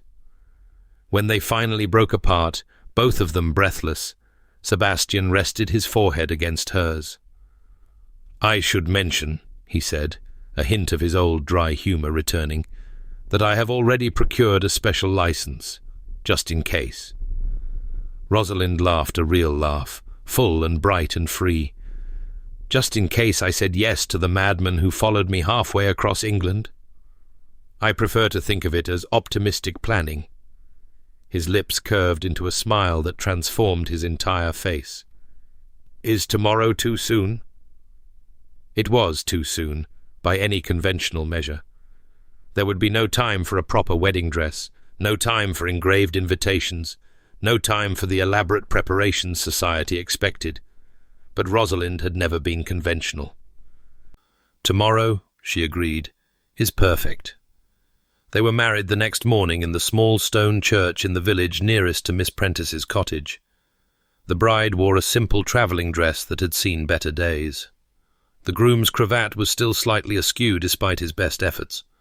The only witnesses were an elderly former governess with suspiciously bright eyes and the bewildered village vicar who had never before officiated at such an unconventional ceremony. It was, by society's standards, a complete disaster. It was, by the standards that actually mattered, absolutely perfect. I, Sebastian Ashworth, take thee, Rosalind Pemberton, to be my wedded wife, he said, and his voice was steady, but his eyes were not.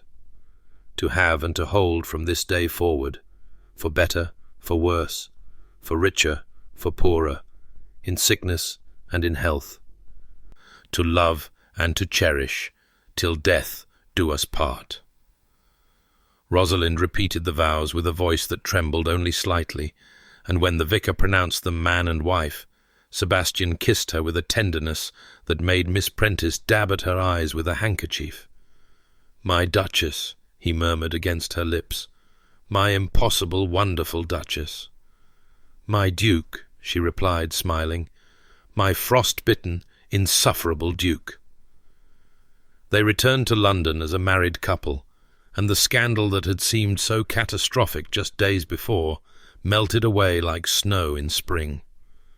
It was difficult to whisper about improper assignations when the Duke and his new Duchess were so obviously, radiantly in love. And it was impossible to maintain rumours about the impossible Pemberton when she had achieved the most impressive match of the season.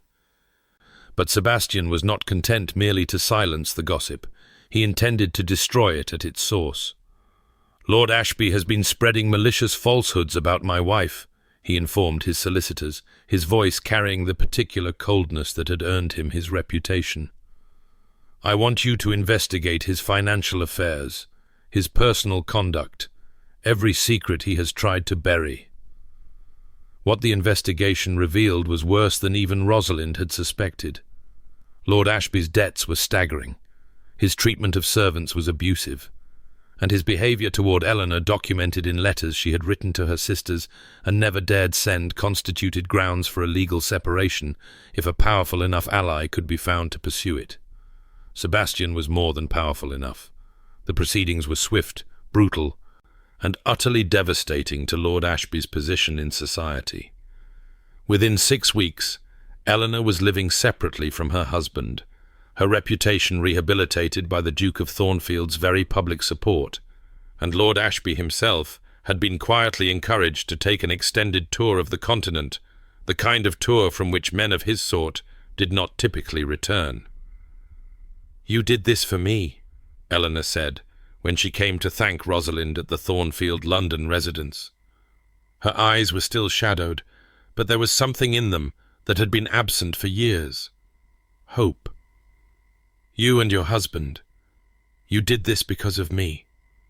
"I did this because it was right," Rosalind said, taking her sister's hands. "And because no one should have to live the way you were living, not ever." Eleanor embraced her, and for a long moment the two sisters simply held each other, mourning what had been lost, celebrating what had been saved, looking forward to a future that finally held the possibility of happiness. The first year of their marriage was not without its challenges. Sebastian, despite his best intentions, sometimes retreated behind old walls when conflict arose, withdrawing into cold silence rather than facing disagreement directly. Rosalind, despite her determination to be brave, occasionally found herself testing his devotion with arguments designed to push him away before he could choose to leave. But they had made promises to each other, promises about honesty and patience and the hard work of building something real. And slowly, imperfectly, they learned how to keep them. "You are doing it again," Sebastian said one evening, when Rosalind had picked a fight about something neither of them could later remember. "You are trying to make me prove that I will not abandon you by giving me reasons to abandon you." Rosalind opened her mouth to deny it, then closed it again. He was right. He was almost always right about her particular patterns of self-sabotage. "I know," she admitted. "I'm sorry." "Stop apologizing." He crossed the room to where she stood by the window, wrapping his arms around her from behind. "Start trusting that I am not going anywhere, no matter how many times you try to push me away. And if I keep trying, then I will keep refusing to leave." His lips brushed her temple. "I am remarkably stubborn, as you may have noticed." "I had noticed, yes." She leaned back into his embrace. "It is one of your more irritating qualities." "You love my irritating qualities." "I love you," she corrected. "The irritating qualities I merely tolerate." He laughed that real laugh that she had learned to treasure and turned her in his arms so he could kiss her properly. They had many such conversations over the months and years that followed. Many arguments, many reconciliations, many moments of frustration and fear and doubt. But they had something else too, something stronger than the wounds they carried and more powerful than the fears they fought. They had each other, and that, in the end, was enough. 8 years later, the garden at Thornfield Abbey was in full summer bloom, roses climbing the ancient stone walls and lavender perfuming the warm afternoon air. Lady Rosalind Ashworth, Duchess of Thornfield, stood on the terrace watching her husband attempt to teach their twin sons the proper way to hold a cricket bat. The lesson was not going well. "No, Edmund, you must keep your elbow higher, Thomas. Put down the butterfly. We are trying to—" "Edmund, that is not a bat. That is your brother's arm." "Papa!" a voice called from the branches of a nearby oak tree. You are making a terrible muddle of it."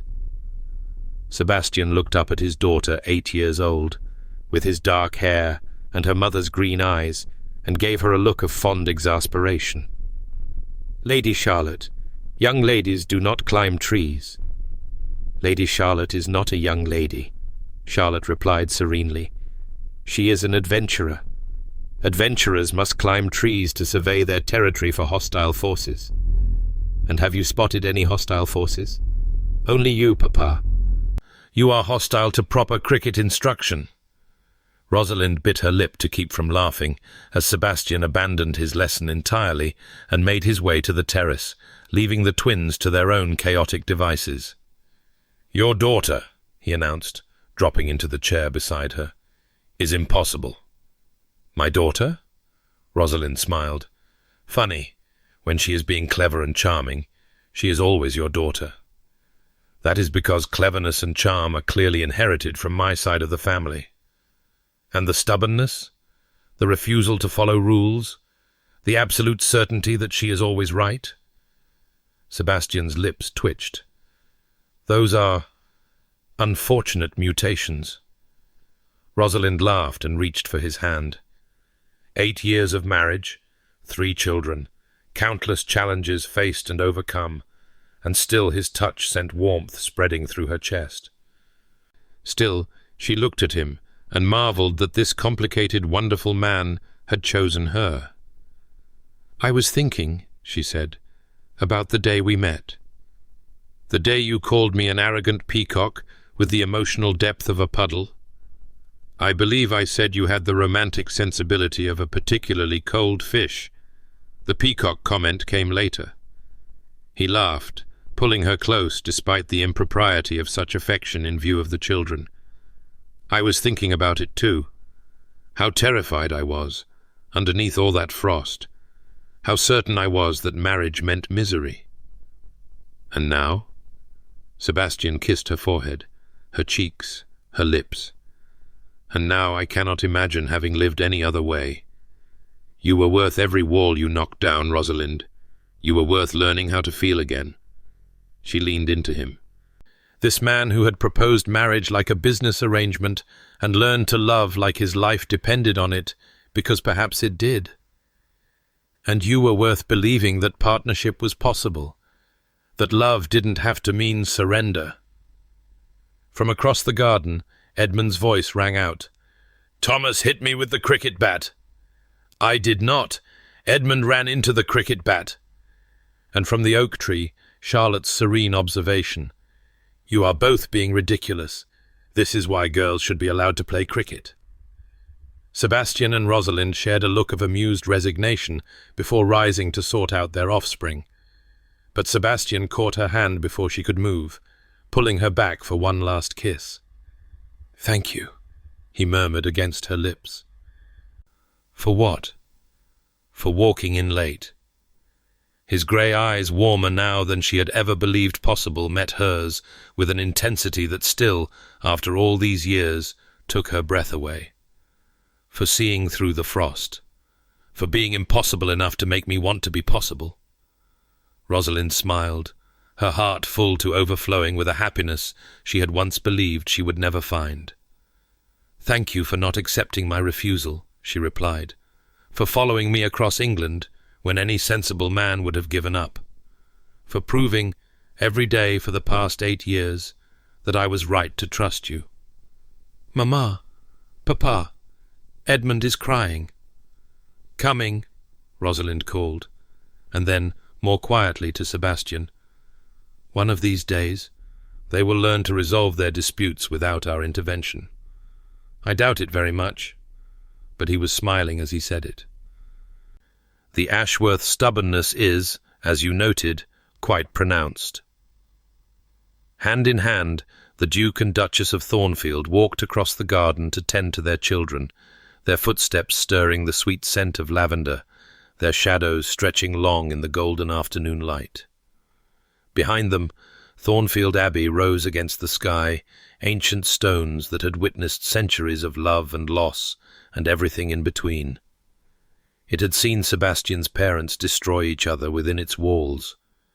It had seen Sebastian himself retreat into frost and silence and the cold comfort of duty.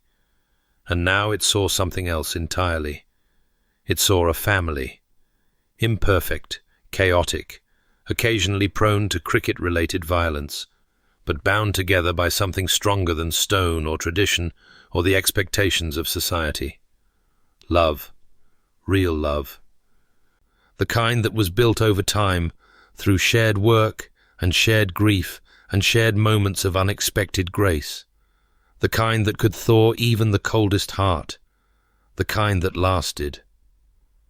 Charlotte dropped from her tree to join the family conference on Edmund's tears. Thomas, apparently feeling guilty, offered his twin a slightly crushed butterfly as a peace offering. Sebastian suggested ice from the kitchen for the growing bruise, and Rosalind reminded everyone that this was why they did not play cricket unsupervised. It was, by any reasonable measure, complete chaos. It was, by the only measure that mattered, absolutely perfect. And as the family made their way back toward the house, Sebastian carrying Edmund, Rosalind holding Thomas's hand, Charlotte chattering about her plans to build a tree fortress, Rosalind thought about the young woman she had been 8 years ago, the impossible Pemberton, the one who had sworn she would never marry, never trust, never risk her heart on something as dangerous as love. That woman would not recognize the life Rosalind had built. That woman would not believe it was possible. But that woman had been wrong about a great many things. She had been wrong about marriage, wrong about trust, wrong about the impossibility of finding a partner who would see her as an equal rather than a possession. Most of all, she had been wrong about herself. She was not impossible. She was merely waiting for a man arrogant enough to propose to a room full of women and specific enough to choose the one who insulted him to his face. Waiting for a love that would challenge her and change her and make her braver than she had ever been alone. Waiting for Sebastian. The summer sun was beginning its slow descent toward the horizon, painting the sky in shades of gold and rose. From somewhere in the house, the cook was calling that dinner would be ready soon. The twins were already squabbling about who would sit where, and Charlotte was attempting to convince her father that adventurers should be allowed to eat in trees. It was noisy and messy, and nothing like the quiet, controlled life Rosalind had once imagined for herself. It was everything she had ever wanted. And as she walked through the doors of Thornfield Abbey, with her family around her, and her husband's hand warm in her own, Rosalind Ashworth, impossible, wonderful, profoundly beloved, smiled. Because this was what it meant to live. This was what it meant to love. And this was the happily ever after she had finally, impossibly, found.